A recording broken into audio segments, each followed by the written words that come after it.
Hello friends, welcome back to our channel, Mystery Recaps. Today, I will introduce you to The Conjuring, a 2013 horror film based on a true story. Spoilers ahead, watch out and be cautious. Annabelle is a doll possessed by a demon who lies to two girls and is owned by a 7-year-old girl. The Warrens are interviewing them for their archives, and in order to learn more about the issue with Annabelle, the interviewees explain that the doll didn't initially do much, but then began moving from room to room. One day, it left them a note that frightened them enough to abandon her. Unfortunately, it returned to their flat during the middle of the night, prompting them to contact the Warrens for assistance. The two of them are seen presenting the interview footage at a seminar.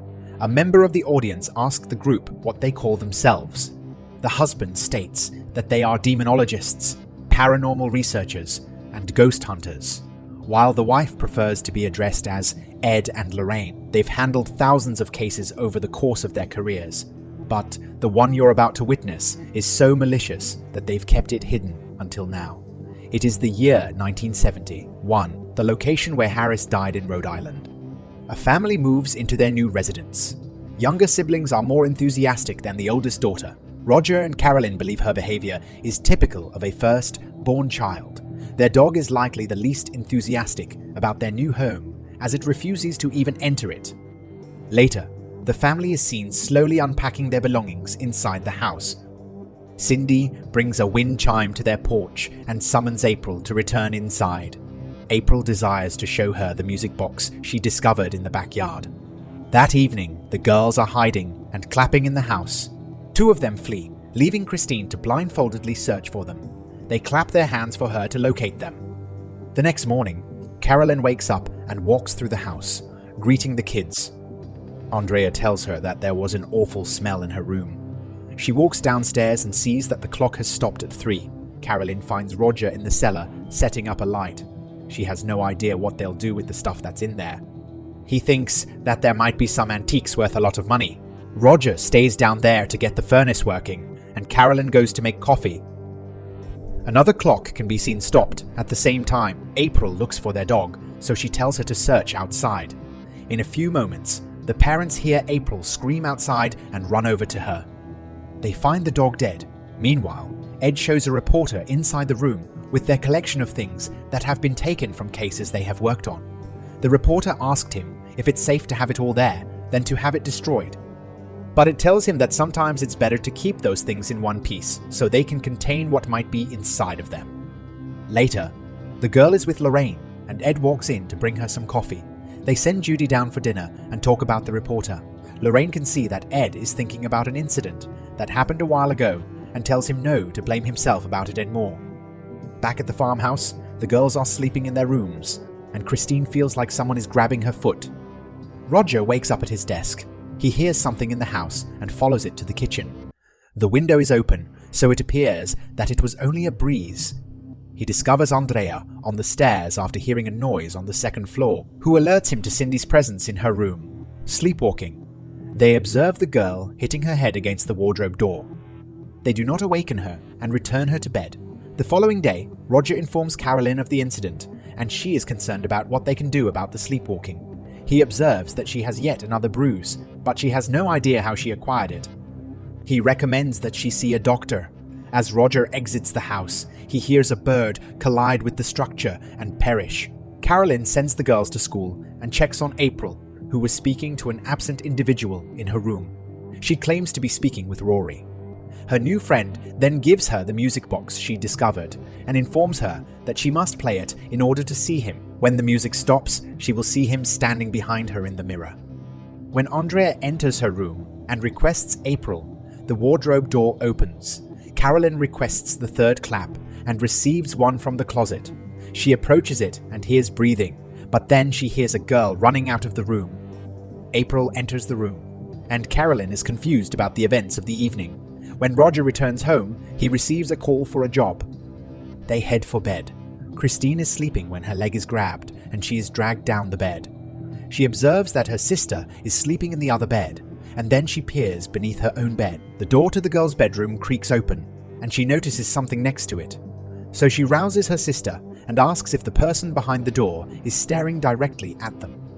Nancy checks, but sees nothing, whereas Christine informs her that it is standing directly behind her.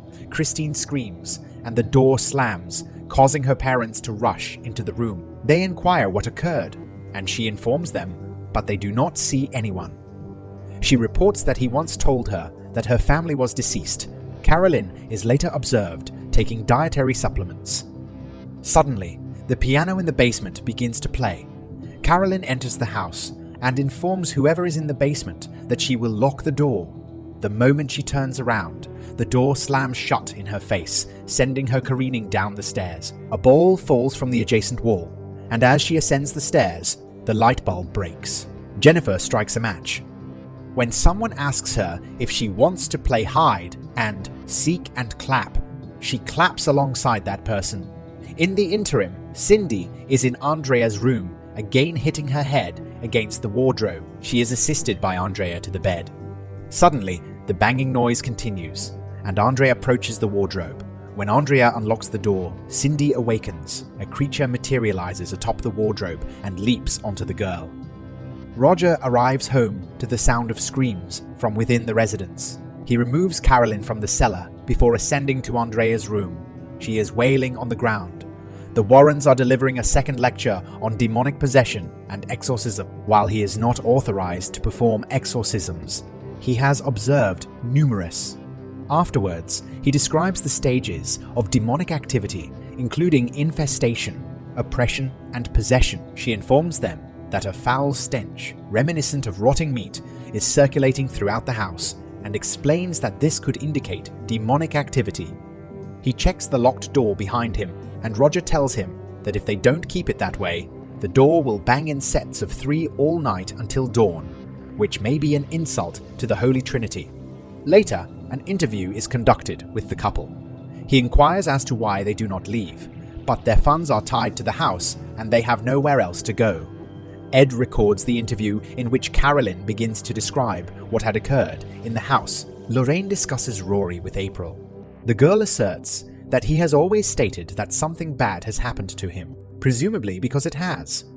She gives the box to Lorraine so she can see Rory. She listens to music as she looks in the mirror while music is playing. Lorraine observes the young boy. Then she walks out to the colossal 3 by the lake and joins her there. She almost faints when she turns around and sees someone hanging over Ed's head. Roger and Carolyn explain that they are unaware of the previous occupants. As the Warrens depart, they suggest to Roger and Carolyn that they baptize their daughters for a measure of protection. Ed informs them that someone will investigate the property to determine what they're up against. Judy gives Lorraine a locket containing her photograph and tells her that she misses her and her father. Later, Ed informs her that Carolyn's voice was not captured and plays the cassette for her. Lorraine informs him of what she discovered about the house and its builder. The man who built the house in 1863 was married to Bathsheba, who was related to a woman executed for witchcraft. At the age of 7 months, she sacrificed her infant. She then declares her love for Satan, curses anyone who takes her land, and hangs herself from a tree. Her death was pronounced at 3 in the morning. Another woman who resided there had a child named Rory who vanished in the woods. She then committed suicide in the basement. Lorraine discovered additional deceased or suicidal individuals on the property. Suddenly, the tape begins to play by itself. At 3 a.m., they hear a horrifying voice recorded on the tape. Lorraine and Carolyn converse within the home. She explains to her what the witch did, and that killing their child is how witches believe they can get closer to Satan. Drew demonstrates to Andrea how a movie set operates before entering a door that creaks open and putting everyone on standby. When Brad emerges from the toilet that night and Andrew checks the equipment, Ed places crosses and holy water throughout the house to annoy the spirits. Later, Drew teases him about this, but he insists that he believes the clock, which does not stop at 307. The following morning, everyone has pancakes for breakfast, and Roger promises to take the girls out for ice cream in the afternoon. Carolyn will be resting. She tells Ed that everyone feels significantly safer with him and his team present. Later, Verena and Ed enjoy the outdoors and discuss their families. Lorraine sincerely desires to assist them. Suddenly, a storm begins to develop, and one of the sheets is moved by the wind. The unfolding of Lorraine reveals an entity. She sees it again in the house where Carolyn sleeps. An additional bruise appears on her arm, and the malevolent entity appears above her, vomiting into her mouth. He tells him about the last case they worked together, in which she witnessed something extremely disturbing. When they returned home, she barricaded herself in a room for 8 days.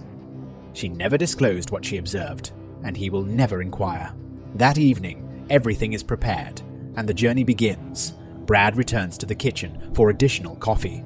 He believes he sees something on the porch and exits the house after hearing a noise. "What have you done to me?" When he returns, he encounters one of the ghosts who committed suicide on the property. He pursues it, and it attacks him. He screams for Ed, and everyone rushes to his position as he describes what he saw to the others. Triggers a trap. They discover Cindy there and remove her. April explains to Lorraine that this is where Rory hides when he is scared. Lorraine scales the wall and discovers Rory's toys. She places the music box in a dust-free area. Lorraine discovers a rope and produces a noose. She falls through the walls of the Freaks Out cellar and runs outside to find her. She activates the music box upon hearing someone laugh. The laughter becomes a sob, and a woman claiming she forced her to kill him. The entity recognizes her and appears before her, repeating the same words. She directs Lorraine in a different direction, and when she turns, she sees the witch hanging herself in the house. Lorraine is pursued by the witch, who then seizes her necklace. When Ed hears her screams, he opens the cellar door. Lorraine is aware of how the witch treats her victims. She possesses the mother in order to murder the baby. She claims that Carolyn is being fed by witches. Something suddenly grabs Nancy and throws her across the room. No one can stop it from dragging her until Lorraine cuts off her hair. Ed informs Roger that they have captured the entire incident on tape, which will be sufficient evidence for an exorcism. He will return to the house accompanied by a priest, but alone. Concurrently, she senses something that leads her to the lake, where she sees Judy in the water. Lorraine calls her mother to inquire about Judy. Therefore, he declares that he will push it himself at the Warrens' residence. Judy is asleep in her bed. At the farmhouse, her locket begins to move in tandem with Lorraine's locket. Something reawakens the female. She rises and summons her parents. Judy searches for them in the house and enters the room carrying all of their case's trinkets. Annabelle is unconventional.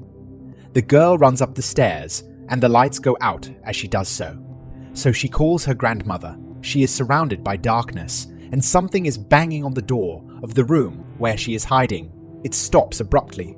The lights then go out again. There are Annabelle and the witch in the room. Judy's repeated cries for her grandmother finally rouse her. Christine inquires as to their destination. Roger calls the Warrens to inform them of the situation. Andrea has also informed him that her mother reeks of putrid meat. Lorraine states that Carolyn will return home. Thus, Roger is instructed to meet him there. Drew drives Roger to his home and initially refuses to let Lorraine leave, but she convinces him otherwise. Roger and Brad both arrive at the farmhouse at the same time. He shoots a shotgun through the door. They discover Carolyn in the cellar, intent on murdering Christine. They successfully subdue her, but April vanishes as they drag the mother to the priest for an exorcism. They begin to bring Carolyn outside, but Lorraine informs them that the witch will not allow her to leave the house. If they eliminate her, she will kill her. Carolyn is dragged by the witch back to the cellar. Drew abandons Christine in the van and returns to the residence to locate April. The remainder are in the cellar with Carolyn. She takes a bite out of Brad's face. Carolyn is running out of time, so they grab a restraining device to perform the exorcism. In the meantime, Carolyn spits blood, and Roger requests that they stop. Lorraine, however, informs him that they are now battling for her soul and commands the entity to reveal itself. It shrieks and causes the entire house to shake. Then it stops abruptly. Ed continues reading as his chair begins to levitate. Ed then commands the entity to place her on the ground.